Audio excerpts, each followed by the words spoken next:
تخيل شخص بدأ بكاميرا بسيطة أو موبايل أو أوضة عادية جدا زي اللي أنا بصور فيها دي كده دلوقتي، وفجأة بعد كام سنة نفس الشخص بقى عنده ملايين المشتركين، فريق تصوير كامل، شركات، منتجات، رعايات، ودخل ممكن يبقى أكبر من شركات تقليدية كاملة. بس السؤال الحقيقي هنا مش يوتيوب بيدفع كام على المشاهدات، السؤال الحقيقي هو إزاي اليوتيوبر بيتحول من شخص بيصور فيديوهات لشركة كاملة بتعمل ملايين. في الفيديو ده هنتكلم عن سر ثروة اليوتيوبرز. مش هنتكلم مجرد كلام تحفيز وخلاص، هنتكلم عن نظام حقيقي، بيبدأوا ازاي، بيفكروا ازاي، بيعملوا فلوس منين، وازاي انت كمان تقدر تستفيد من نفس التفكير حتى لو لسه بتبدأ من الصفر. اكبر غلطة الناس بتقع فيها لما تسمع ان في يوتيوبر بقى مليونير، هم يفتكروا ان كل الفلوس دي جاية من اعلانات يوتيوب بس. تلاقي اول سؤال بيجي في دماغ الناس هو بيكسب كام على المليون مشاهدة؟ بس الحقيقة ان السؤال ده ناقص جدا، لان اليوتيوبرز الكبار مش بيكسبوا المشاهدات بس، المشاهدات بالنسبة ليهم هي البداية. المشاهدات بتجيب اتنشن، والاتنشن هو الانتباه اللي هم محتاجينه.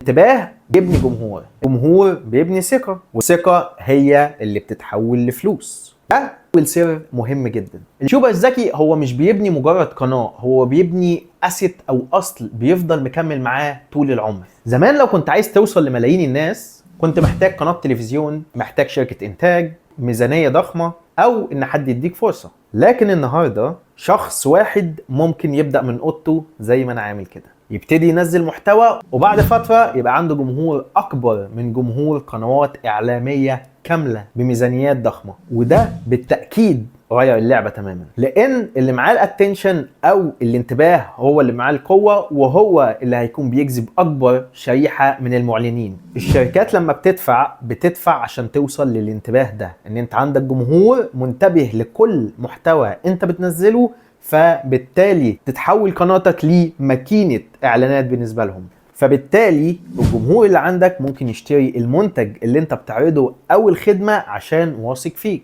عشان كده يوتيوب مش مجرد منصة اعلانات، يوتيوب بالنسبة لصناع المحتوى الكبار هو مصدر ثقة وبزنس ضخم جدا اكبر من مجرد فيديوهات. خلينا نبدأ بأوضح مثال في العالم، وهو مستر بيست. ناس كتير بتشوف مستر بيست وبتقول ده بيصرف ملايين على الفيديوهات وبيعمل تحديات مجنونة وعنده أفكار غريبة.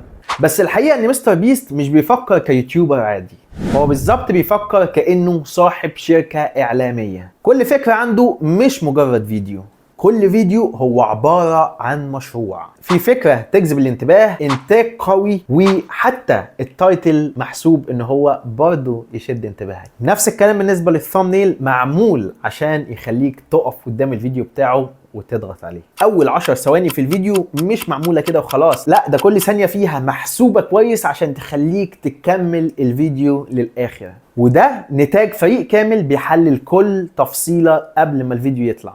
وده السبب اللي خلى فوربس في 2025 تصنف مستر بيست من اعلى اليوتيوبرز اجرا في العالم بدخل 85 مليون دولار. بس اهم درس هنا مش الرقم، اهم درس ان مستر بيست فهم ان المحتوى ممكن يتحول لشركة. هو مش بيعمل فيديو عشان يكسب من الفيديو بس، هو بيعمل فيديو عشان يجيب متابعين زيادة، وبالتالي جمهوره يكبر أكبر وأكبر، ويقدر يبيع من خلاله أو يجلب شركات إعلانية أكبر. وده السر الأول. اليوتيوبرز الكبار مش بيصنعوا محتوى بس، ده بيصنعوا أنظمة كاملة. لكن في نقطة مهمة جدا جدا، مش كل صانع محتوى محتاج إنتاج بملايين عشان ينجح. في نوع تاني من صناع المحتوى بيكبر بسبب حاجة مختلفة تماما، الشخصية والطاقة. بص على شخصية مثلا زي اي شو سبيد. سبيد مثلا مش بيعمل محتوى هوليوودي، مش كل فيديو عنده مثلا محتاج ميزانية ضخمة، لكن الناس بتتفرج على فيديوهاته بالملايين عشان تشوف ردة فعله وجنونه وحماسه وطريقته. هو نفسه بقى المنتج. والجمهور هنا طبعا مش بيتابع عشان المعلومة، الجمهور بيتابع علشان الشخص. وده درس مهم جدا لأي حد عايز يبدأ محتوى. في اليوتيوب الناس مش بس بتتابع فيديوهاتك، الناس بتتابع انت مين وايه الإحساس اللي بيوصل لهم من خلالك لما بيتفرجوا عليك. لو شخصيتك واضحة وأسلوبك مختلف والناس حست انها بتعرفك، ده بيخلق ولاء مرعب عند الناس تجاهك. وطبعا مع الوقت الولاء ده بيتحول لمشاهدات وفرص ورعايات وطبعا فلوس. يعني لو قلنا ان مستر بيست هو النموذج السيستم والانتاج الضخم، فعندنا سبيد هو نموذج الشخصيه. وده مهم لان مش كل الناس لازم تبدا بانتاج ضخم وفريق عمل كبير. ممكن تبدا بشخصيتك او بطاقتك او باسلوبك، وبعدين تبدا تبني الفريق الكامل اللي يقدر ينقلك لنقله تانية. خلينا نبدا بالمصدر المعروف وهو اعلانات يوتيوب. لما القناه تبتدي تدخل يوتيوب بارتنر بروجرام، وده معناه ان انت خلاص كده حققت شروط اليوتيوب وجاهز تستلم اول ارباح من اليوتيوب،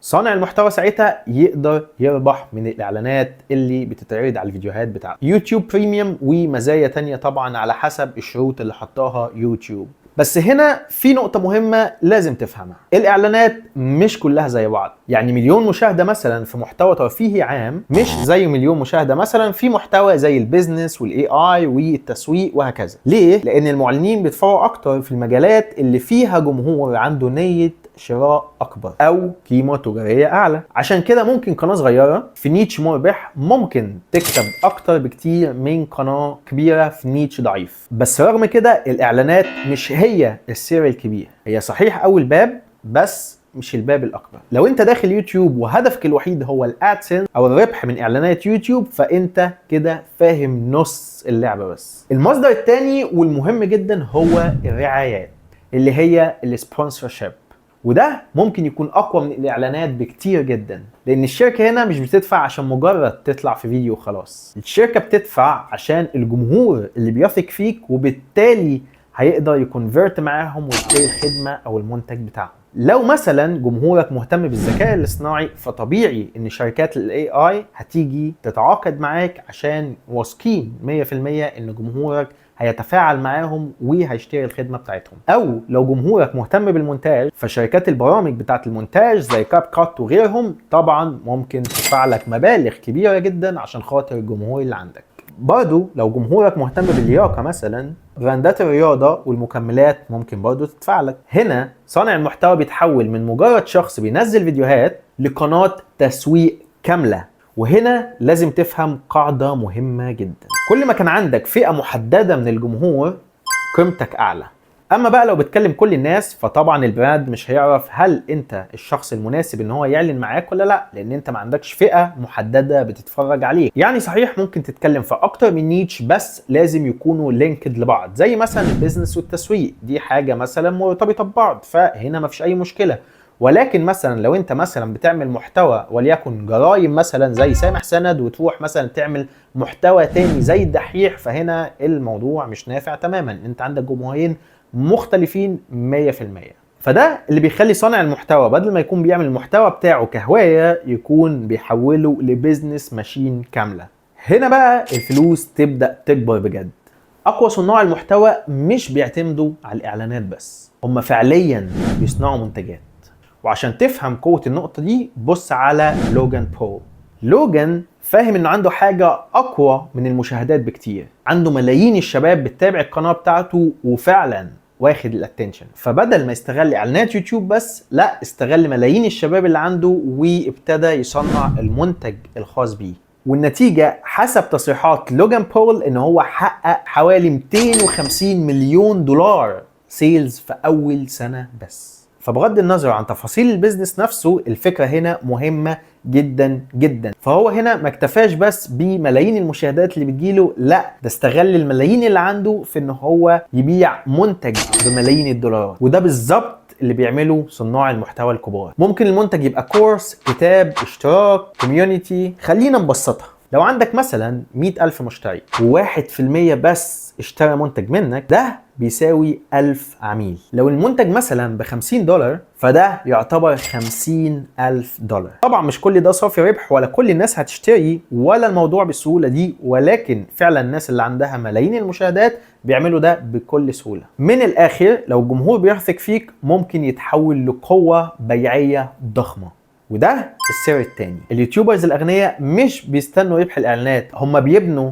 ثروتهم الخاصة من الجمهور بتاعهم. اما المصدر الرابع فهو الافيلييت ماركتنج، وده قوي جدا جدا خصوصا في قنوات التكنولوجيا والاي اي. الفكرة في منتهى البساطة ان انت بترشح منتج او خدمة او كورس او ايا كان، وكل اللي عليك ان انت بس بتحط رابط في الديسكريبشن بتاع الفيديو، وطبعا الناس لو اشتركوا في الخدمة عن طريقك انت بتاخد عمولة من الافيلييت براند دوت، وليكن مثلا امازون او حاجة زي هوستنجر مثلا بتبيع ويب هوستنج او ايا كان. وانس ان الناس بس بتسجل عن طريقك بتنزل لك العمولة في حسابك مباشرة. ودي واحدة من اسهل واشهر طرق الربح عن طريق الجمهور. والميزة طبعا ان انت ممكن ترفع فيديو النهاردة ويفضل نفس الفيديو يجيب مشاهدات لشهور وسنين قدام، وبالتالي يفضل برضو يحقق ارباح من الافلييت ماركتنج. وده سر من اسرار اليوتيوب المهمة. الفيديو الناجح هو مش مجرد فيديو منشور وخلاص، الفيديو الناجح يعتبر اصل، كأنه عمارة او كأنه محل حرفيا شغال 24 ساعة عشان يجيب لك فلوس. المستوى الاعلى من كل ده بقى ان اليوتيوبر يتحول لشركة. في البداية طبعا هو بيبقى شخص بيصور وبيمنتج وبيعمل كل حاجة لوحده، ولكن لو القناة كبرت بيبقى عنده فريق كامل شغال معاه، من مخرجين، من كاتبين محتوى، من جرافيك ديزاينرز، من فيديو اديتورز وهكذا. وهنا اليوتيوبر اتحول من مجرد كرييتور لفاوندر. لكن خليني اقول لك حاجة مهمة جدا، زمان عشان كنت تبني حاجة بالضخامة دي كنت محتاج فريق كامل وشركة كاملة تكون شغالة معاك. لكن الميزة التنافسية المرعبة النهاردة انك حرفيا تقدر تبني جزء كبير جدا من السيستم دوت باستخدام الاي اي وانت لوحدك تماما. ادوات مثلا زي مانوس وكلود اللي انا كنت عملت لهم شرح قبل كده تقدر تساعدك مثلا في بحث الافكار، كتابة السكريبت، تحليل المنافسين، تصميم الثامنيل، وتنظيم خطة المحتوى بالكامل. طبعا الاي اي مش هيعمل لك كل حاجة لوحده، لكن هيقصر المسافة بشكل كبير. زمان كان الفرق بينك وبين اي يوتيوبر كبير ان هو معاه فريق كامل، لكن دلوقتي الفرق مع الاي اي ابتدى يقل، لان طبعا ادوات الاي اي بتديك جزء من قوة الفريق حتى لو انت شخص واحد. وده معناه ان الفرصة دلوقتي اكبر بكتير من اي وقت فات، مش عشان المنافسة اقل ولكن عشان الادوات بقت اقوى بكتير. بعد كل ده نقدر نلخص السر في 4 كلمات: attention, trust, product وسيستم. خلينا نقولهم بالعربي ونوضح اكتر. الاتنشن او الانتباه، وده بيبدا من اول 10 ثواني طبعا مع التايتل والثامنيل اللي هي تكون مصممه باحترافيه. تاني حاجه هي الثقه، وهو ان المشاهد لازم يحس انك فاهمه وصادق معاه ومفيد في المحتوى اللي انت بتقدمه، مش مجرد شخص بيجري ورا المشاهدات وخلاص. تالت حاجه هي المنتج. في مرحله معينه لازم يكون عندك حاجه تقدمها، خدمه او كورس او منتج. رابع حاجه هي النظام. القناه الناجحه مش مجرد ضربه حظ، قناه ناجحه عندها نظام كامل احترافي حتى لو انت شغال لوحدك. ودي طبعا النقطة اللي اغلب الناس بتفشل فيها. ناس كتير طبعا بتبدأ تنزل فيديوهين او 3 ما يلاقوش مشاهدات او نتيجة يقوموا موقفين على طول. لكن صانع المحتوى الحقيقي فاهم كويس جدا ان اليوتيوب حاجة لونج تيرم لعبة طويلة. انت بقى تستفيد بايه من كل ده؟ لو انت عايز تبدأ قناة او تصنع محتوى او تبني دخل من الانترنت، محتاج تعمل